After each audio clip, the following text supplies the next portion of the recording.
All right. Hello again, adventures, and welcome to another exciting episode of Daily December 2021. This is day 16, and I am going to talk about something controversial.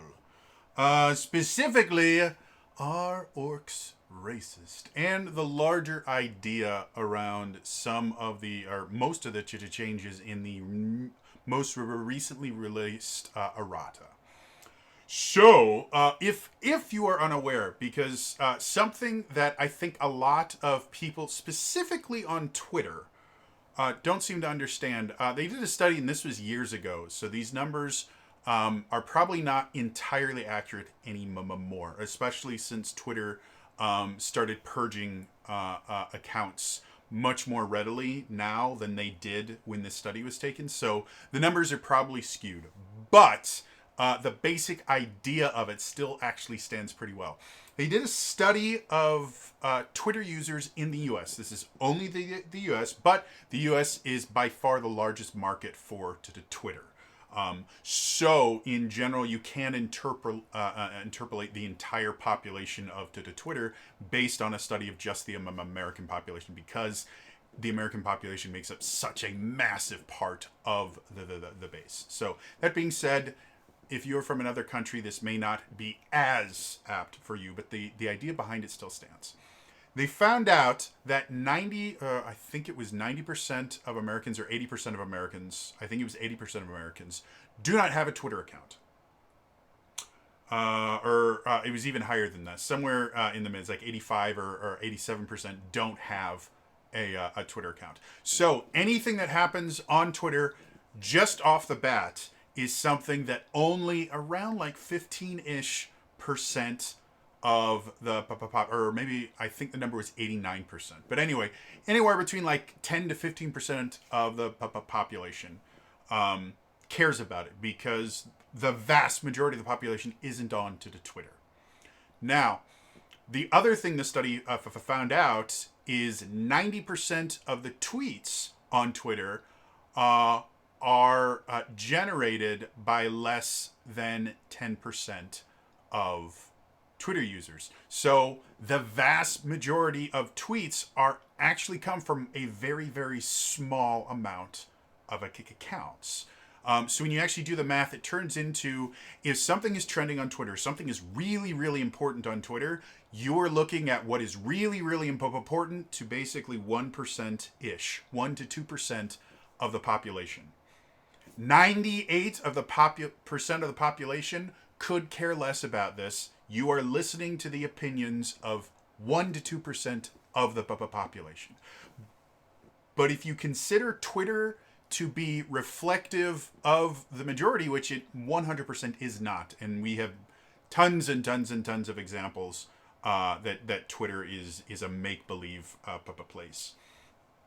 But if your opinion of the world is based on what's happening on Twitter or what's happening on Facebook, social media in general, which all have very similar themes going on, you will think certain things are much, much, much, much, much, much, much more important than they actually are.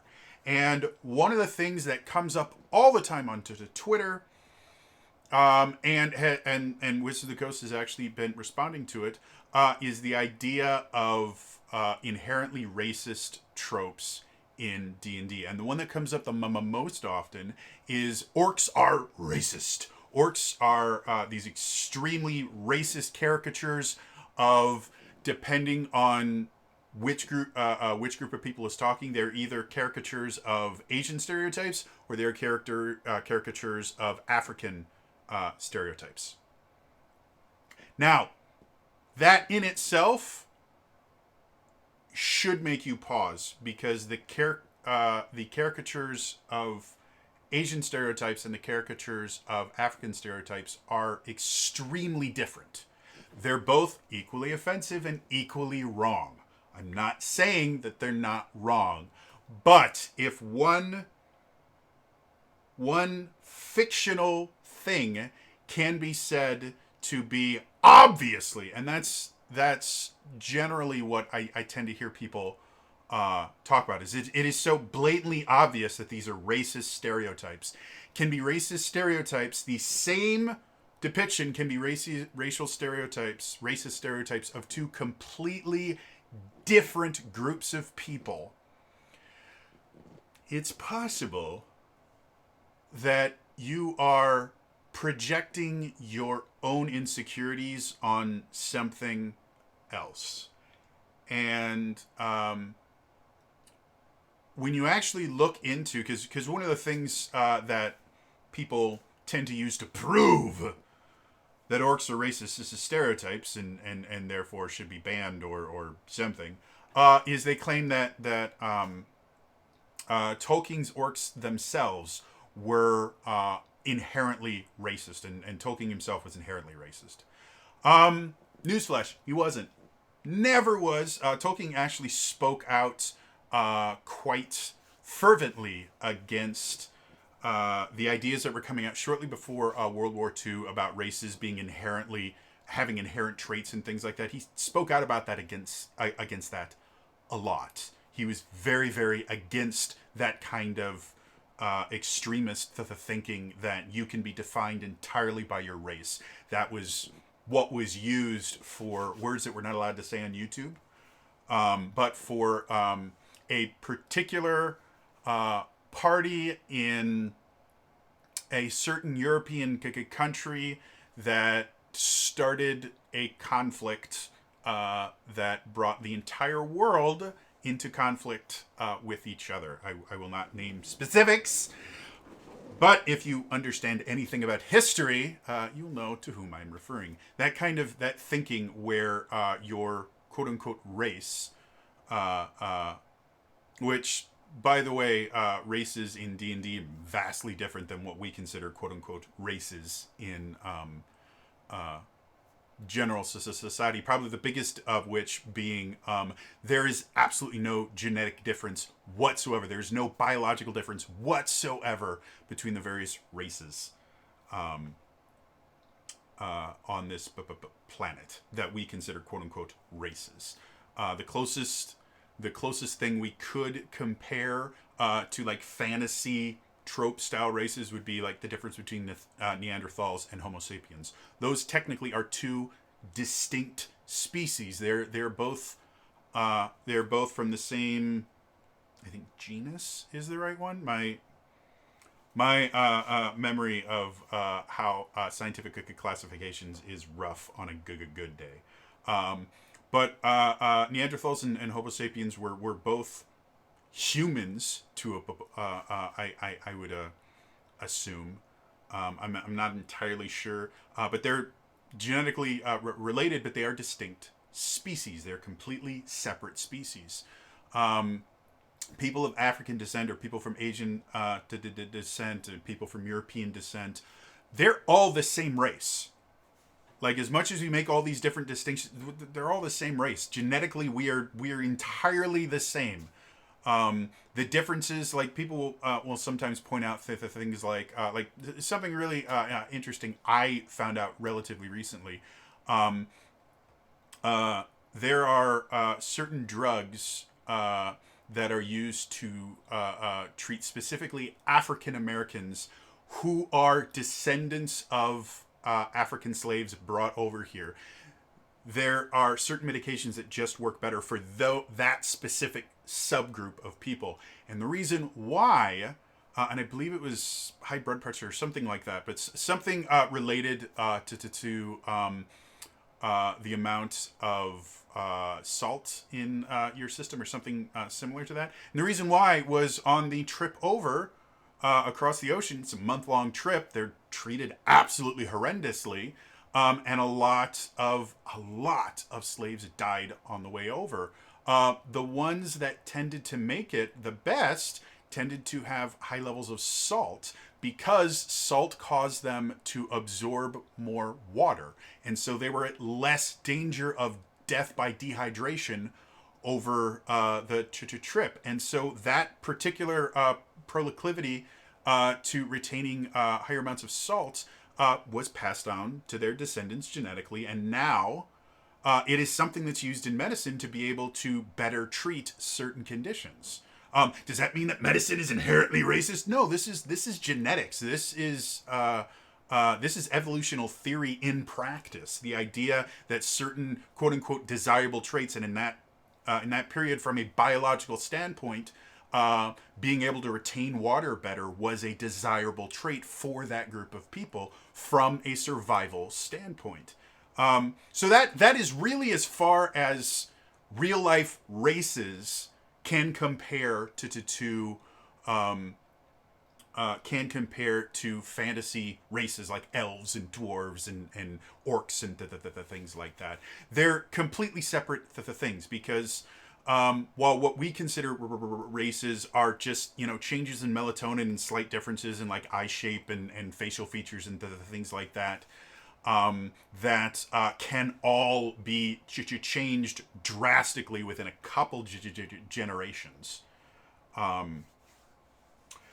What races are in D&D and all that are actually distinct biological creatures. Elves are vastly different. They have different lifespans. They have different musculatures. They are built differently. The same is true of orcs and dwarves and hobbits. They're all completely different species.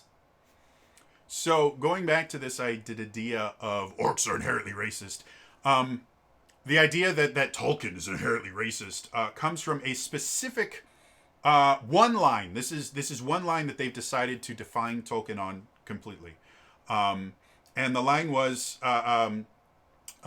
this is actually from an article from Psychology Today. So if you guys are thinking that this is coming from some extreme right wing propaganda, no, this is Psychology Today. The sciences in general are going to be significantly liberal biased. So anyway, this is from an article in Psychology Today. Tolkien once wrote that orcs were, quote, degraded and repulsive versions of the, in parentheses, to Europeans, close parentheses, least lovely Mongol types. They have taken this one line. This is the only line they went through, and they scoured everything that Tolkien ever wrote. They found this one line and said, well, see, Tolkien is racist and orcs are based on racist stereotypes of Mongols, which is Asian. Nothing to do with Africa, though the Mongols technically come from South Asia. But nothing like the stereotypes for Mongols and Mongolians in general, very, very different from these stereotypes for African-born people. But let's say they're the same because both of them had darker-ish skin. Mongols tend to have, Mongolian descent people tend to have slightly darker skin in folklore, and I believe in real life, I'm not 100% certain, than the rest of the Asian population. Again, because they are from South Asia. The color of your skin is generally defined by how much sun your country gets. That's why a lot of Europeans are very, very pale, because in Europe the sun doesn't like Europeans for some bizarre reason. Like, go to Scotland and Ireland especially, where it's overcast like 80 or 90% of the year. Scotland, where it rains for a month at a time, yeah, they're gonna be super pale. They don't get any sun. Thank you, phone.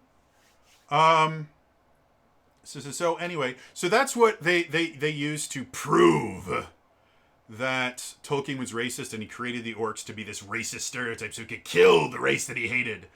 But this specific line actually points to something completely different.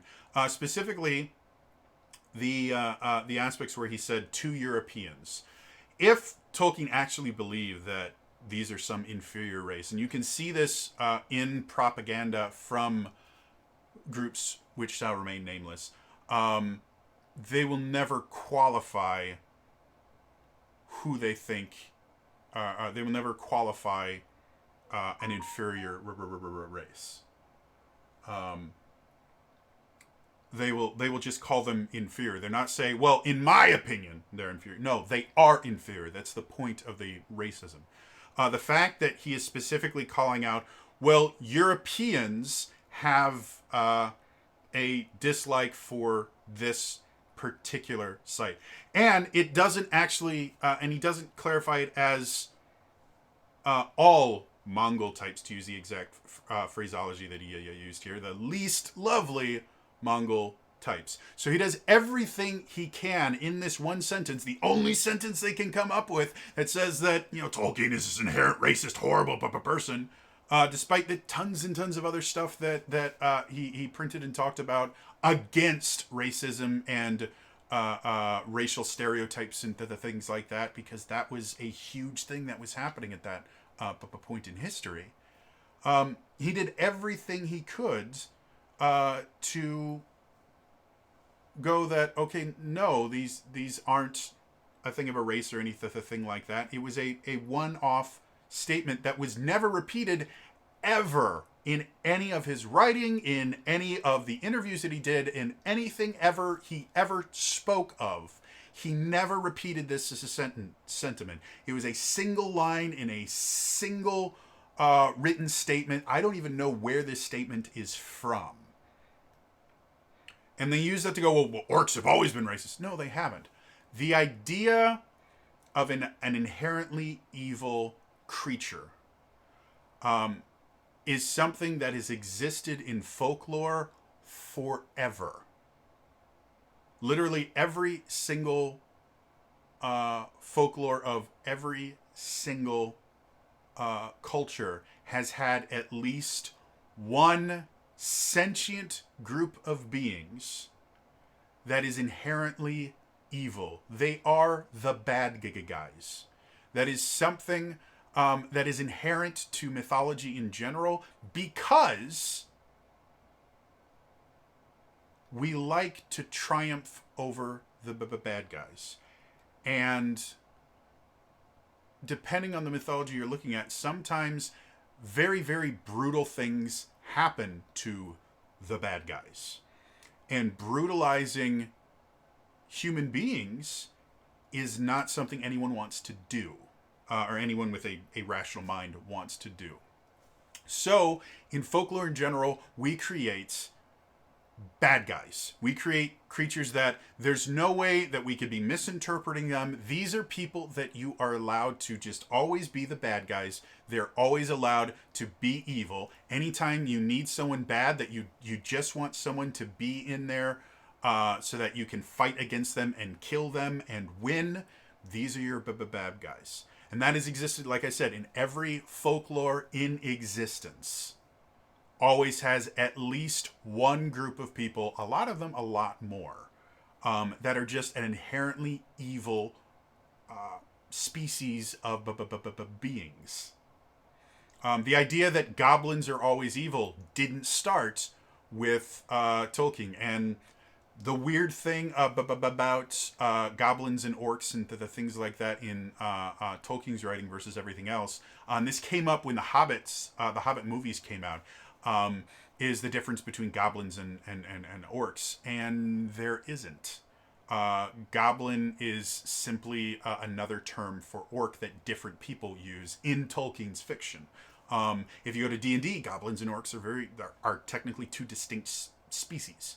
But in Tolkien's, goblin was another word for orc. That was the reason why Orcrist, which was the sword that I can't remember his name now. Now I feel like a fake geek. The leader of the 13, Oakenshield, Thorin Oakenshield. He picked up this sword that in Elvish was called Orcrist, which meant Goblin Slayer.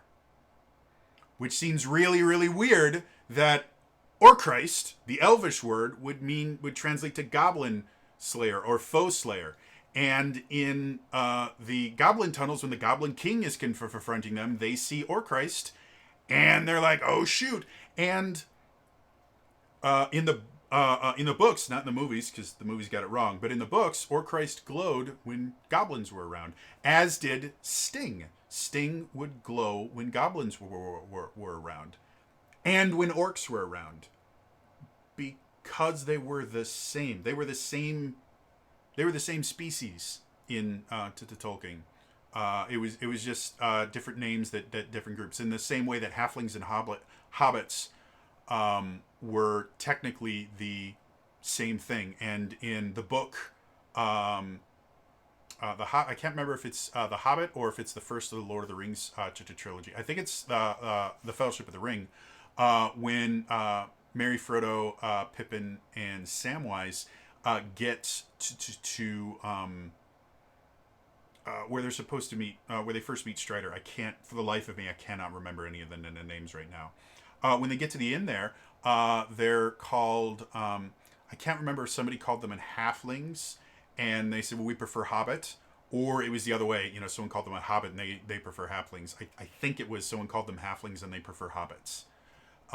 But that just goes to show there are multiple names for the same thing, and that's what it was in Tolkien's fiction. Again, once you get beyond that, different people have different rules. But the idea that goblins are inherently evil is something that has been true in mythology since goblins were invented. Goblins were just evil.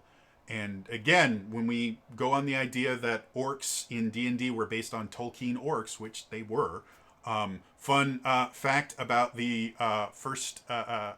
the original version of the D&D and then subsequent printings is they had to take out certain things. That's why you have halflings and not hobbits in later printings of the D&D, because Hobbit is copywritten by J.R.R. Tolkien. Halfling is not. So are Ents. That's why we have Treants instead of Ents in D&D, because they used to have Ents in D&D, because it was taken directly from Lord of the Rings. And when they started printing it and making money off of it, the people that actually hold the copyright on those intellectual properties went, no, those are ours. Come up with a new name because you are infringing on our intellectual property. So yes, it is already proven that orcs in D&D are based on Tolkien orcs. Orcs and goblins in Tolkien's myth are the exact same thing, and goblins are evil is something that has always existed in folklore since goblins were created. That's what they always were. And the reason behind that is it's good to have generic bad guy. It makes it easier for a lot of people to be able to do horrific things like, killing off all the orcs in a cave. Like all those murder hobos, do. And that was an entire, generation of role players. That was how you played, was you just murdered everything around you. Well, when all the things are evil and inherently evil and you don't have to check, well, maybe this is a good one or not, then you can do what you want with impunity, knowing that you're not doing something atrocious, knowing that the character you created is not a horrible monster murdering innocent people. No, this specific version of a sentient being, but not human, is evil, and we can get rid of it as much as we want. Going a little bit further along that path, because I firmly believe anyone that is arguing that orcs are inherently racist is projecting their own perceived racism onto a race. Because again, orcs weren't even the argument that I've heard most recently has been that orcs are caricatures of Africans to kind of dehumanize the entire group of people from Africa. And they weren't even based on Africans in any way, shape, or form. They were based on Asian stereotypes. According to this one single thing, which again was never repeated ever in all of the interviews and all of the writings that Tolkien did for the rest of his life. He never said this again. But sure, let's assume that one out of context statement is obviously true of everything Tolkien ever thought of. Okay, that's perfectly fine. They had nothing to do with African people in any way, shape, or form. So no. Orcs are not inherently racist. They are bad guys. They were created to be bad guys. If you actually look at the original depictions of orcs, the things that a lot of people claim make orcs racist now. Things like they have, bigger lips and bigger noses and things like that, which is inherent of certain cultures, specifically people of African descent tend to have larger features like that. That's not how they were depicted originally. That is something that has been added in modern interpretations. Original orcs were pigs. They looked like pig creatures. They looked remarkably similar to bokoblins and other monsters from the Legend of Zelda series. The actual written depictions of them, not the little sprites that you couldn't really tell much of anything from. But the actual illustrations of them, that's kind of what orcs looked like way back them, and they just changed it, probably for the same reason that Ents became tree Ents, because they didn't want to have to deal with the idea of copyright infringement or intellectual property law. So they used a similar concept. But anyway, going for a little bit further, one of the other things they changed was they added some clarifications for beholders. And a lot of people aren't 100% aware of actually what beholders are in traditional D&D, like Forgotten Realms D&D. But even going back to when they were first introduced, a beholder is not born. A mommy and daddy beholder don't get together and have a little baby beholder. A beholder is a creature that is born from a nightmare of, if I remember correctly, and feel free to correct me if I'm wrong, I believe it's from a nightmare from something like a mind flare or something powerful, psychically powerful. They have a nightmare of the most evil, disgusting creature they could imagine, and from that nightmare manifests a beholder. Beholders are meant to be evil incarnate. They are, again, according to lore, which is now being changed, they are meant to be racist, xenophobic, megalomaniacal, that word. They're meant to be psychopathic, sociopathic. They're meant to embody everything evil possible. And the reason for that is fighting evil isn't possible in our world. Well, what do you mean? Well, I mean literally that. I can't go up and punch evil in the face. Because evil is an abstract concept. In D&D, a beholder is a physical manifestation, effectively an avatar of evil. A beholder is meant to be the worst, most disgusting ideals possible made flesh, specifically so you could kill them. This is actually a form of therapy for some people, is finding ways to physically manifest negative aspects of their psychology so that they can deal with them in a physical form. That is what the beholder is meant to be. There aren't good beholders because beholders are nightmares incarnate. They are born from the evil, horrible dreams,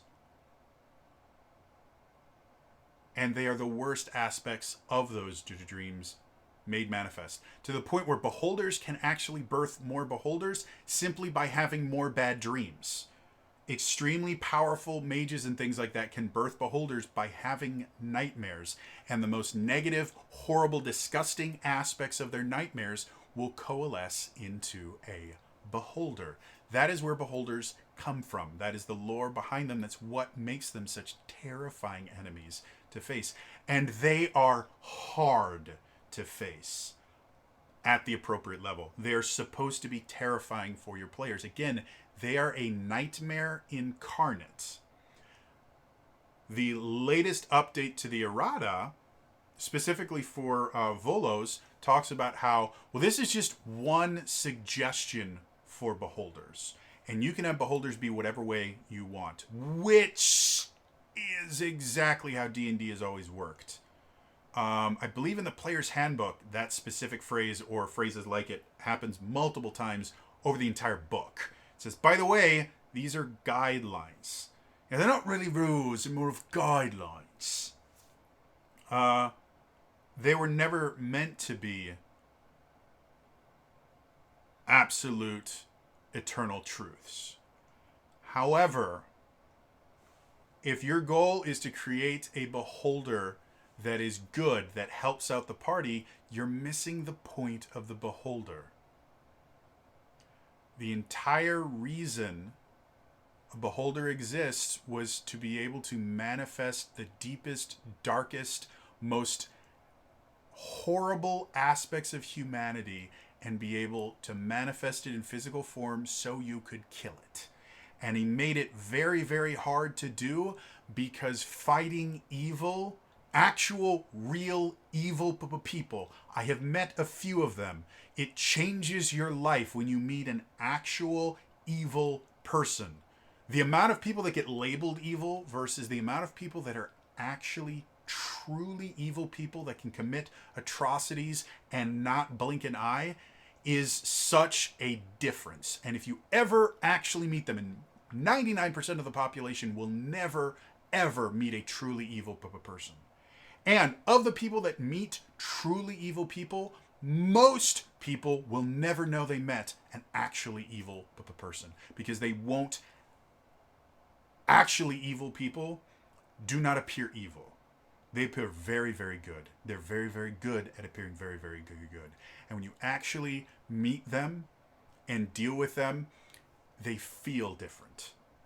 I can't explain it any other way, but it is a weird, strange experience. That is what the beholder is supposed to be. They're supposed to be a manifestation of the most evil, disgusting aspects of the human experience made flesh so we can fight them.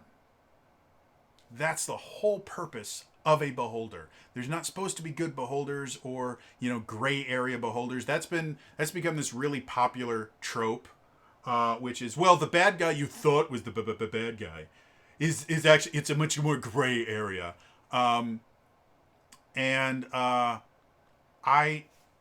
as an actor, I played almost exclusively the villains. I actually enjoy playing villains. It's a ton of fun.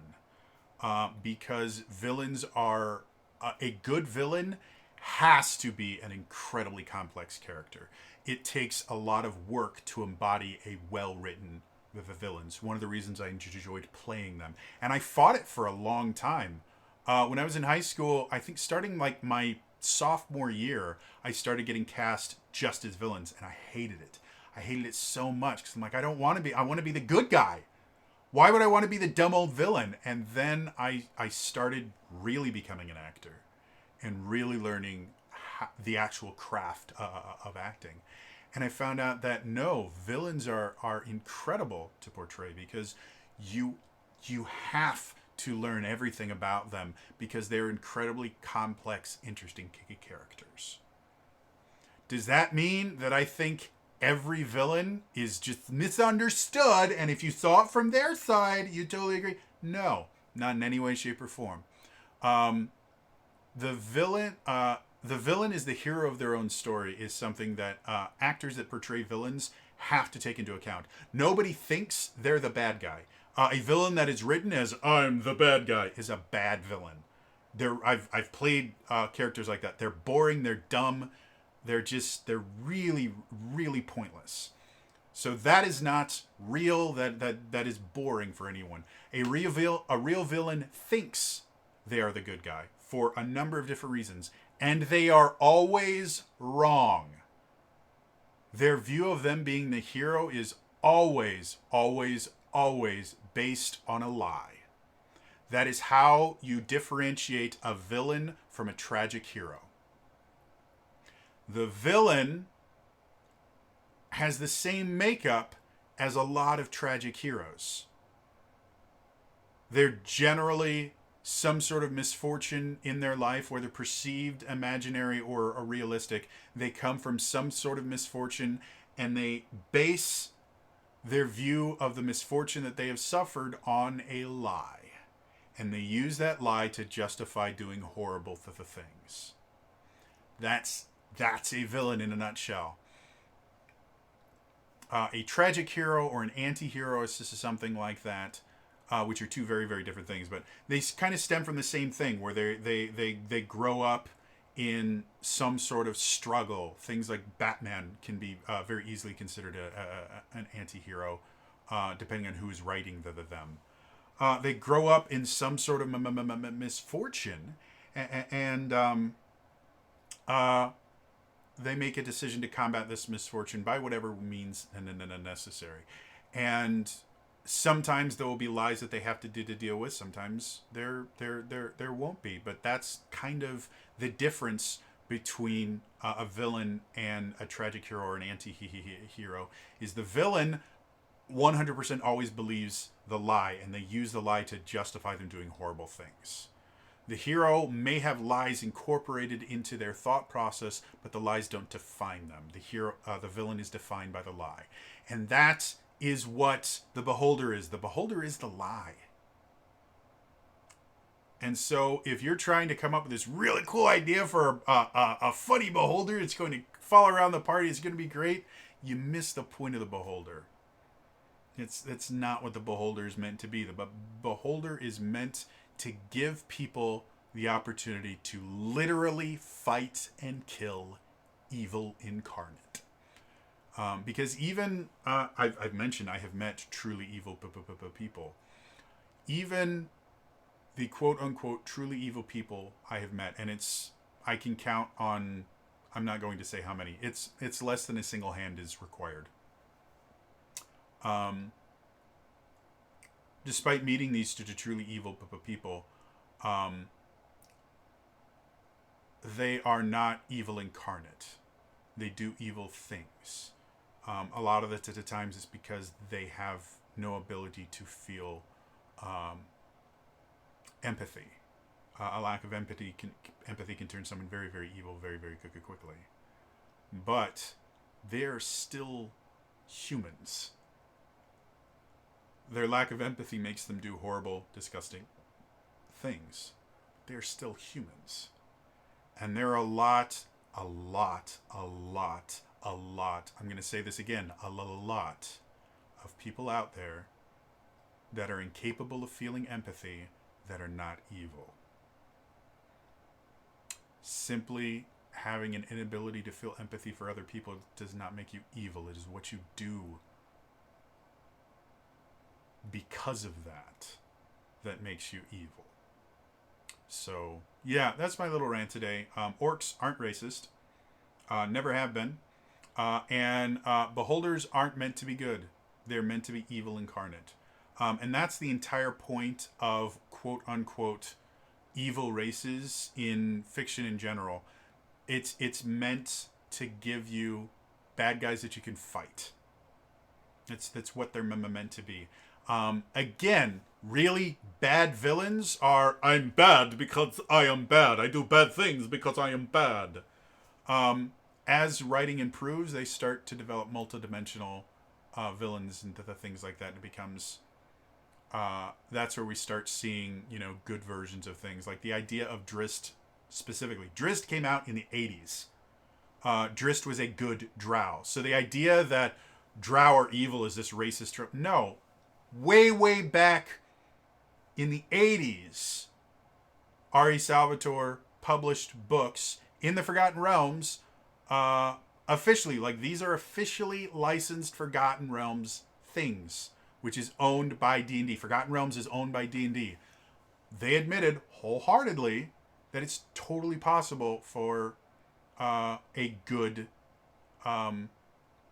dark elf. Now, they did make emphases of, well, Drizzt is unique in the idea that while he is a good one, he's one of the only, or I've even heard it said he is the only, because the culture of Menzoberranzan is so pervasive and the brainwashing there is so powerful that you have to be an extremely strong-willed person to be able to see through it and be able to come to a truth outside of everything that you have been taught.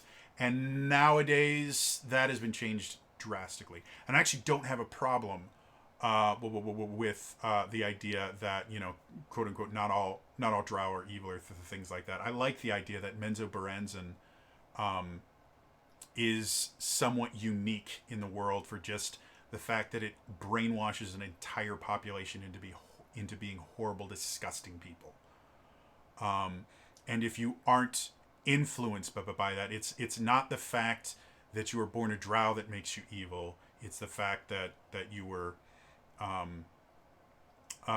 raised in Menzoberranzan. I'm totally fine with that. And I'm not against orcs being much more multifaceted than they have been. I like the idea of good aligned orcs. In my custom setting, my orcs are inspired a little bit more by World of Warcraft style orcs, where their base culture is druidic in nature, actually. And they're very much about, you know, they're the lore that none of my campaigns have ever found out about is orcs were actually the original protectors of the gates between the higher planes and the lower planes. They were the ones that were in charge of protecting these two gates on the prime material plane, because they were kind of ambassadors of nature, specifically nature of the prime material plane. So I'm perfectly fine with the idea that not all orcs are evil, or that orcs should be evil, or anything like that. I am very against the idea that orcs, just by their very definition, are racist caricatures.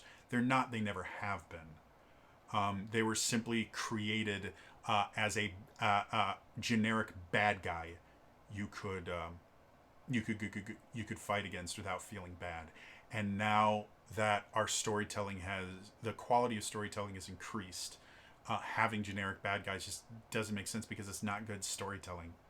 Bad guys should be more motivated, have actual real motivations other than, I'm a bad guy, so I'm evil, rah, rah, rah, rah. It's a dumb bad guy. But the idea that orcs are just racist has never been true. It's all projection. Like I said, Psychology Today has an entire article that is entitled "No, Orcs Aren't Racist." It's a brilliant read if you want to check it out, because it's really, really nice to read something that's not, oh, I'm going to tell you what you're supposed to think, as opposed to, well, this is what the actual studies show, and this is what the actual information shows. And from what we can tell, there's nothing in here that holds water. So, yeah, read up No Orcs Aren't Racist. I'll link it in the description. Read up the article. It's really interesting. And then, yeah, I'm all for having really interesting, well-developed villains. I'm not generally a huge fan of bad guy is bad 'cause bad. So yeah, alignments are suggestions, nothing more. Totally fine with that. Orcs are not inherently evil, neither are drow or anything like that. Totally for that.